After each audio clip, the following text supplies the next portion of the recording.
ওদিক ঘোরাঘুরি করছিস কেন? কত নম্বরে আছিস তুই? হ্যাঁ, টিকিট আছে?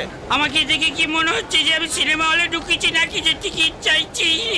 তা আমাকে দেখে কি সিনেমার ব্ল্যাক অ্যান্ড মনে হচ্ছে তো? না ব্ল্যাক অ্যান্ড হোয়াইট টিভি। এটা দেখে মনে হচ্ছে উকিল রে মারা। টিকিট বার কর, টিকিট বার কর। কিসের টিকিট বার করবো আমি? দেখুন মটকা গরম করাবে না। আমি 2 নম্বর সিট উপস্থিত, আমার বাড়ি খুঁজতে খুঁজতে সমস্ত জোকারদের সঙ্গে দেখা হচ্ছে। দেখুন অনেক কষ্টে এটা ম্যানেজ করেছি। বিপদে দিনে পাড়ায় সব পাচ্ছি, বাড়ি পাচ্ছি না। কি? হ্যাঁ। যা ওদিকে যা, কোন দিকে যাবো? গেটের কাছে গিয়ে দাঁড়া, আমি তোর টিকিট দেখতে আসছি। যা যা যা। ওখানে গেলে বাড়ি পাবো? Thank you. আরে ওখানে গিয়ে দাঁড়া, আমি আসছি তোর টিকিট দেখতে। হলো কি করে? ওরে আয় না রে। হয় না। বলছি যে আপনার ট্রেন রামপুরহাট ঢুকছে। হ্যাঁ দেখো দেখো, হ্যাঁ। সুইচ অফ করে রেখে দিয়েছে। বলছি যে আপনার হ্যালো করা হয়ে গেলে আমি একটু দেবেন, আমি একটু হ্যালো করবো। হ্যাঁ, কে কে কে